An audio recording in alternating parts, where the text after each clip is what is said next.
வணக்கம் அன்பானவர்களே, கதையும் அறுசுவையும் என்னுடைய யூடியூப் சேனலுக்கு வந்ததுக்கு ரொம்ப ரொம்ப நன்றி. போன வீடியோல குஜராத்ல இருக்கிற துவாரகை பத்தி போட்டிருந்தேன். நிறைய பேர் சப்ஸ்கிரைப் பண்ணியிருக்கீங்க. உங்க எல்லாருக்கும் கோடான கோடி நன்றி. இன்னும் உங்க ஃப்ரெண்ட்ஸ் ரிலேட்டிவ்ஸ் எல்லாருக்கும் இதை சொல்லுங்க. நன்றி. குஜராத்ல வேற எந்தெந்த இடங்களை பார்த்தோம் அப்படின்னு சொல்லியிருந்தேன் இல்லையா, அந்த வீடியோ இப்போ நாங்க போற வழியிலே படா ஹனுமான் பெரிய சிலைங்க, ரொம்ப நல்லா இருந்தது. அதே மாதிரி படா நந்தி, படா சிவனுடைய உருவம் அதெல்லாம் இருந்தது. அந்த பிரம்மாண்டத்தை பார்த்தாலே ஒரு சந்தோஷம் இருக்கும் இல்லையா, அது கீழே நின்று போட்டோலாம் எடுத்துட்டு அடுத்தது அப்படியே மூவ் ஆயிட்டோம். குஜராத் அப்படின்னோடனே எல்லாருக்கும் ஞாபகம் வருவது மகாத்மா காந்தி. போர்பந்தர் அப்படின்னாலும் மகாத்மா காந்தி அவர்களுடைய நினைவு கண்டிப்பா வரும். எல்லாருக்குமே அது மனசுல இருக்கும். இந்திய சுதந்திரத்திற்காக பாடுபட்டவர் அப்படின்னு நம்ம எல்லாருக்கும் தெரியும், நிறைய படிச்சிருக்கோம். அதை விட முக்கியமா ஒன்று சொல்லணும்னா, புது வீடு போனாலும் சரி, எந்த வீட்டுக்கு போனாலும், வாடகை வீடானாலும் சரி, நம்ம ஆணி அடிக்கிறது இல்லை, போட்டோ எல்லாம் வைக்கிறது இல்லை. நம்ம குடும்ப போட்டோவை பார்க்கணும்னாலே எனக்காவது ஒரு நாள் ஆல்பம் எடுத்து தான் பார்ப்போம். அந்த அளவுக்கு இன்னைக்கு மாறி போயிட்டோம். ஆனா கிட்டத்தட்ட ஒரு 150 கோடி மக்கள் அவங்க பயன்படுத்துகிற புழக்கத்துல இருக்கிற ரூபாய், நம்மளுக்கு இந்திய ரூபாய் தெரியும், அதுல அவருடைய படம் இருக்குன்னா அப்போ அவருடைய மகத்தான அந்த தியாகம் என்னங்கிறது புரியுது. சுதந்திர காற்றை நாம சுவாசம் செய்துட்டு இருக்கோங்கிறது உண்மை. காந்தி அவர்களுடைய உருவம் பொறிக்கப்பட்ட ரூபாயை நம்ம புழங்கிட்டு இருக்கோம் அப்படிங்கிறது ஒரு வரலாற்று சிறப்புமிக்க ஒரு நிகழ்வு. மற்ற கருத்துக்கள்லாம் எப்படி இருந்தாலும் அதை நமக்கெல்லாம் தேவையில்லை. பட் இது ஒரு சிறப்பான ஒரு விஷயம் அப்படின்னு தான் சொல்லணும். எத்தனையோ கோடி பேர்கள்ல இந்த மாதிரி வரணுங்கிறது பெரிய விஷயம் இல்லையா. நாங்க போய் காந்திஜி வாழ்ந்த வீடை பார்த்தோம். ரொம்ப சின்னதுங்க. அதாவது பின்னாடி எடுத்து கட்டி அதை அவர் பயன்படுத்திய பொருட்கள் எல்லாம் வச்சிருக்காங்க. ஆனாலும் அவர் படிச்ச இடம் அதெல்லாம் எழுதி போட்டிருந்தாங்க. அப்படி ரொம்ப ரொம்ப குட்டி, அவ்வளோ நல்லா இருந்தது. அதான் இத்தனூறு ரூம்ல படிச்சு உலக புகழ் பெற்றிருக்கார் அப்படிங்கிறது ஒரு பெருமையா இருந்தது. நிறைய சுத்தி பார்த்தோம், அவர் பயன்படுத்திய எல்லாமே இருந்தது. அப்படியே நாங்க கொஞ்சம் தூரத்துல அப்புறம் சபர்மதி ஆசிரமத்துக்கு போனோம். அது அமைதியா இருந்தது, நல்ல பராமரிப்பு எல்லாம் செய்துட்டு இருக்காங்க, ரொம்ப நீட்டா இருந்தது. ராட்டை, அதாவது அவர் கைத்தறி ஆடையை நெய்வதை ஒரு வழக்கமா வச்சிருந்தார் இல்லையா, அதே மாதிரி இன்னும் கூட அங்க கைத்தறி ஆடை நூத்திக்கிட்டு இருந்தாங்க. நாங்க அதெல்லாம் போய் பார்த்தோம், ரொம்ப சந்தோஷமா இருந்தது. அதுவும் அங்க உள்ளவங்க எல்லாம் அவ்வளவு பக்தியா இருக்காங்க. அந்த ராட்டையில நூற்று கொண்டு இருந்தது யார் தெரியுமா, ஒரு பெண்மணி. ரொம்ப அழகா நல்லா செய்துட்டு இருந்தாங்க. இன்னொரு பெண்மணி அந்த நூலை திரிச்சு எடுத்துட்டு இருந்தாங்க.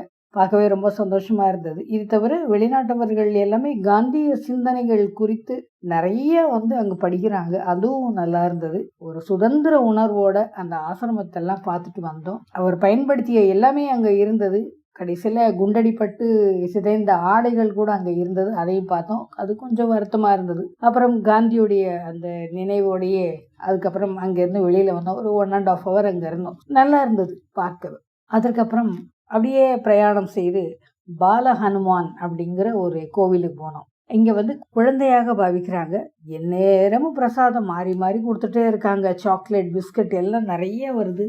வரிசையா பிரசாதம் கொடுத்துட்டே இருக்காங்க. எந்நேரமும் தீபாராதனை எந்நேரமும் இருக்கு. இதை விட முக்கியமான சிறப்பு இங்க என்னன்னா, 24 மணி நேரமும் ராமநாமம், ஸ்ரீராம் ஜெயராம் என்ற வார்த்தை பஜனை பண்ணிக்கிட்டே இருக்காங்க. யாராவது ஒருத்தர் அதை பாடிட்டே இருக்காங்க. கின்னஸ் ரெக்கார்டு படைச்சது இந்த கோவில் அப்படிங்கிற ஒரு அருமையான ஒரு தகவல் எங்களுக்கு கிடைச்சது. நாங்க போகும்போது கூட பஜனை எல்லாம் பாடிட்டு தான் இருந்தாங்க. நல்லா இருந்தது அந்த கோவில். ஏதோ ரம்யமா குழந்தைகளோட நம்ம விளையாண்டா எப்படி இருக்கும் அந்த மாதிரி இருந்தது. ஸோ நிறைய பூங்காக்கள்லாம் அங்கங்க இருந்தது. கொஞ்சம் இளைப்பாடுறதுக்கும் குழந்தைகளோட விளையாடுறதுக்கும் நிறைய இடங்கள் இங்க இருக்கு. இந்த பாலஹனுமான் அந்த கோவிலை அப்படியே பார்த்துட்டு மீண்டும் குஜராத்ல இருந்து நாங்க வெளியில வந்துட்டோம். எல்லை முடிவு அப்படிங்கிற ஒரு பலகை இருக்கும் இல்லையா, அதை பார்த்துட்டு சரி திருப்பி ஒரு ரவுண்டு வந்தா குஜராத்தை சுத்தி வர எவ்வளோ விஷயங்கள் இருக்கு அப்படின்னு தோணினது. நாங்க பார்த்த இடங்களை விட இன்னும் சில சுவாரஸ்யமான தகவல்கள், கதைகள், புராணங்கள் அப்படிலாம் இன்னும் இருக்கக்கூடிய வாய்ப்பு இருக்கு. ஸோ அருமையான குஜராத் எங்களுக்கு கிடைச்ச ஒரு நல்ல ஒரு வாய்ப்பு அப்படின்னு தான் சொல்லணும். அடுத்தது அப்படியே கொஞ்சம் விலகி ராஜஸ்தானுடைய பார்டர், அதையும் அப்படியே டச் பண்ணிட்டு வந்தோம் எங்களுடைய பயணத்துல. அங்க மவுண்ட் அபு அப்படின்ற ஒரு மலை இருக்கு. அம்பாஜி கோவில், நான் சொன்னேன் இல்லையா, சக்தி பீடங்கள் 51 இருக்கு. அதுல இதய பகுதி இந்த அம்பாஜி கோவில் தான். நல்ல பிரசித்தி பெற்ற, அதே சமயம் வரப்பிரசாதம், நிறைய நம்பிக்கைகள் கொண்ட இந்த அம்பாஜி கோவில் மன நிறைவை தந்ததுன்னு தான் சொல்லணும். வரிசையில் நின்று அம்பாளை தரிசனம் செய்த போது நல்ல ஒரு திருப்தி கிடைச்சது. எங்க இருந்தோம்லாம் இங்க வந்து இந்த அம்பாஜி கோவிலுக்கு நிறைய வேண்டுதல்கள் பண்றாங்க. தென் தமிழ்நாடு போலயே அங்கேயும் நிறைய வேண்டுதல்கள், காணிக்கைகள் எல்லாமே இருக்கு. ரொம்ப பார்க்கவே நல்லா இருந்தது. தெய்வீகமா இருந்தது அப்படின்னு தான் சொல்லணும். அப்படியே அம்பாஜி கோவிலை முடிச்சுட்டு நாங்க வந்து ஒரு முக்கியமான இடத்துக்கு போனோம். ராஜபுத்திரர்கள் அப்படின்னாலே நிறைய பேருக்கு, அதாவது வரலாறு படிச்சவங்களுக்கு தெரியும், அந்த இடத்துல வாழ்ந்தவங்களுக்கும் தெரியும். வீரத்திலையும் சரி, விவேகத்திலையும் சரி, அரசாள்வதிலும் சரி, நிர்வாகமும் சரி அவ்வளோ நல்லா இருக்கும் அப்படின்னு நம்ம எல்லாருமே கேள்விப்பட்டிருக்கோம், நிறைய படிச்சிருக்கோம். அதே மாதிரி தான் நாங்க போனது ஒரு முக்கியமான ஒரு இடத்துக்கு. உதய்பூர் அப்படின்னா எல்லாருக்கும் தெரியும். ஸோ உதய் சிங் அவருடைய மகன் ராணா பிரதாப் சிங், இவங்கெல்லாம் மேவார் நாட்டு அரசர்கள். எல்லாருமே ரொம்ப நல்ல ஆட்சி, எல்லாமே நல்லா தான் இருந்தது. ஆனா முகலாயர் படையெடுப்பு, முக்கியமா அக்பருடைய ஆட்சி காலத்துல இந்த ராணா பிரதாப்புடைய சொந்தங்கள், உறவுகள்னு சொல்லலாம், எல்லாருமே என்ன பண்ணிட்டாங்கன்னா முகலாயர்களுடைய ஆட்சி அவங்களுக்கு கீழே வேலை செய்ய போயிட்டாங்க. ஆனா இந்த ராணா பிரதாப் சிங் மட்டும்தான் முகலாய பேரரசருடைய சில கொள்கைகள் எல்லாம் எதிர்க்க ஆரம்பிச்சார். முக்கியமான கொள்கை என்ன அப்படின்னா, ராஜபுத்திர பெண்களை வந்து முகலாயர் கல்யாணம் பண்ணிக்கலாம் அப்படின்ற மாதிரி சொல்லியிருக்காங்க. அதை தான் முதல்ல எதிர்த்தாரு ராணா பிரதாப் சிங். அதனால நல்ல ஆட்சி செய்தாலும் கூட அவர் மேல கோபம் கொண்டு நிறைய படையெடுப்புகளை எடுத்து எடுத்து போர் போர் அப்படின்னு இருந்திருக்கு. அதுலயும் முக்கியமா ஹல்தி காட் அப்படிங்கிற ஒரு இடம், அது சின்ன, கிட்டத்தட்ட நம்ம ஆரவல்லி மலைத்தொடர், அந்த மலைத்தொடர்ல ஒரு கணவாய் மாதிரி இருக்கும். கணவாய்னா அப்படியே உள்ள அப்படி குகை மாதிரி போயிட்டே இருக்கும் இல்லையா, அந்த இடத்துல வந்து போர் நடந்தது. அந்த போர் குறுகிய காலத்துல முடிஞ்சிருச்சு. ஆனாலும் மான்சிங் என்பவர் தான் இந்த ராணா பிரதாப்பை எதிர்த்தார். அந்த மான்சிங் வேற யாரும் இல்லை, முக்கியமா ராணா பிரதாப் சிங்கோடைய உறவுன்னு சொன்னேன் இல்லையா, அவர் தான். அவரே வந்து இந்த மாதிரி எதிர்ப்பு கொடுத்து படைகளோட வந்து, அவர் படையினுடைய தலை தளபதி, உண்மையிலே மூத்தவர், நல்ல திறமை, நல்ல வீரம் எல்லாமே உண்டு. ஆனாலும் அவர்களோட, அதாவது முகலாயர்களோட சேர்ந்ததுனால கொஞ்சம் அவங்களுக்குள்ளேயே ஒரு விரிசல் ஏற்பட்டு ராணா பிரதாப் சிங் தோற்று போகிற அளவுக்கு ஆயிடுச்சு. ஆனா அவர் பயன்படுத்திய குதிரை பேர் இன்னைக்கும் வந்து வரலாற்றுல சிறப்புமிக்கதா இருக்குன்னா, குதிரையுடைய அவர் பழக்கப்படுத்திய அந்த போர் முறைகளை தான் சொல்லணும். செட்டக், இந்த பேரை கேள்விப்பட்டிருப்பீங்க.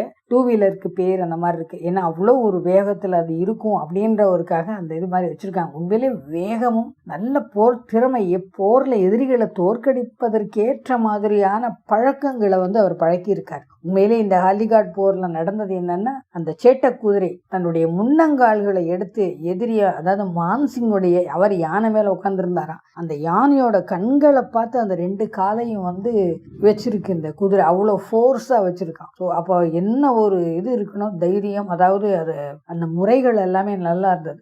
ராணா பிரதாப் சிங் தோல்வி அடைஞ்சதுனால தன்னுடைய எஜமான் தோத்து போயிட்டாரே அப்படின்ற ஒரு கவலையோட அவரை வந்து அப்படியே என்ன ரொம்ப பாதுகாப்பா கொண்டு போய் தன்னுடைய அரசனை நல்ல ஒரு இடத்துல, ஒரு காட்டுக்குள்ள கொண்டு போய் விட்டுட்டு அதுக்கப்புறம் இந்த உயிர் நீத்து இருக்கு. இதெல்லாம் கேள்விப்பட்ட போது இந்த வரலாறு நடந்ததற்கு சான்றுகள் இருக்கு அப்படின்னு தோணுது. ஸோ அதனாலேயே ராணா பிரதாப் சிங் பின்னாடி வந்து தன்னுடைய ராஜ்யத்தை வந்து திருப்பி வாங்கினாலும் அந்த சேட்டக் அப்படின்ற குதிரையோட நினைவாக அங்க வந்து குதிரை சிலையெல்லாம் வச்சிருந்தாங்க. அந்த மியூசியம் பார்த்தீங்கன்னா அவ்வளோ அருமையா இருந்தது. ராணா பிரதாப் சிங்குடைய அவர் பயன்படுத்திய வாள், அதை பார்த்தீங்கன்னா அப்பா 2 ஆள் உயரத்துக்கு இருக்கு. அது எப்படிலாம் தூக்கி சண்டை போட்டாங்கன்னே தெரியல. அந்த மியூசியம்லாம் பார்த்துட்டு நாங்கள் அப்படியே உதய்பூர் போயிட்டோம். உதய்பூர் ஆக்சுவலாக அப்பா ஏரிகள் நிறைந்த ஒரு நகரம் சொன்னால் உண்மையிலே அழகுன்னு அழகு, அப்படி ஒரு அழகு. அப்படியே அந்த ஏரி ஓரமாக நாங்கள் அப்படியே எங்கள் காரில் தான் போனோம். அதுவே கிட்டத்தட்ட 15 கிலோமீட்டர் சுற்றி இப்படி போகணும். அந்த அரண்மனை அடைவதற்கு அவ்வளோ நேரம் ஆச்சு. ஆனால் அந்த ஏரியை ரசிச்சுக்கிட்டே போகலாம், அவ்வளோ அழகு. அது பெரிய அரண்மனை, உதய்பூர் அரண்மனை. உதய் சிங், அதான் ராணா பிரதாப் சிங்குடைய தந்தை, அவங்க கட்டியிருக்காரு. நல்ல ஒரு கலை நயத்தோட நிம்மதியான வாழ்க்கை வேணும்னு நினச்சி அந்த மாதிரி கட்டிட்டு போகிறோம், என்னமோ தெரியல, அப்படி ஒரு அழகு. எங்கே பார்த்தாலும் வெள்ளை வெள்ளைன்னு இந்த பளிங்கு கற்கள், அதை வண்ண ஓவியங்கள், ஒலி காட்சியெல்லாம் நடந்தது. அந்த நாடு எப்படி இருந்தது, எப்படியெல்லாம் வாழ்ந்தார்கள் மக்கள், அப்படியெல்லாம் காமிச்சாங்க. ரொம்ப அருமையாக இருந்தது. அரண்மனைக்குள்ள அரண்மனை மாடங்கள், எங்கெல்லாம் அரசி உட்காந்துருந்தாங்க, சபை கூட்டம் எங்க நடந்தது, எப்படியெல்லாம் படைகளை என்ன செய்யணும் அப்படின்னு ஒரு ஆலோசனை எல்லாம் கொடுத்துருக்காங்க. அதெல்லாம் கூட அந்த அப்படியே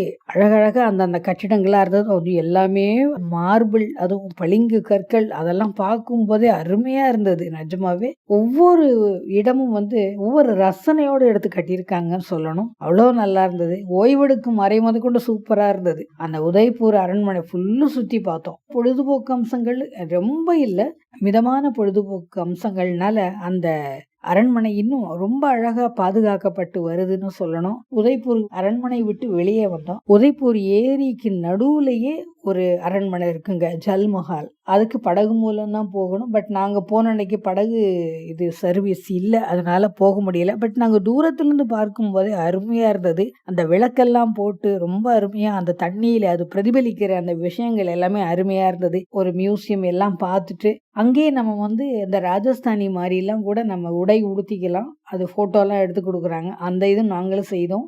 அந்த ராஜஸ்தானி மாதிரியே நம்ம மாறிட்டோமோ அப்படின்ற ஒரு ஒற்றுமைக்கு வழிகாட்டியது. அவ்வளவுதான். இருந்தாலும் ஒரு சந்தோஷத்தை கொடுத்தது. அந்த ராஜஸ்தானி உடை அலங்காரம், அவங்க போடுற அந்த சாதாரண செப்பு நகைகள் தான், அதுவே ரொம்ப அழகா இருந்தது. கைத்தொழிலுக்கு, அதுவும் இந்த கிராஃப்ட், அதுக்கெல்லாம் அருமையான ஒரு இடம் ராஜஸ்தான் தாங்க. எத்தனை விதமான கைத்தொழில் அங்க இருக்கு. ஆனா அவருடைய வாழ்க்கை கொஞ்சம் அதாவது வறுமை நிலையில இருந்தாலும் கூட அந்த கைத்தொழில் கலைத்தொழிலா கொண்டு வந்திருக்காங்க.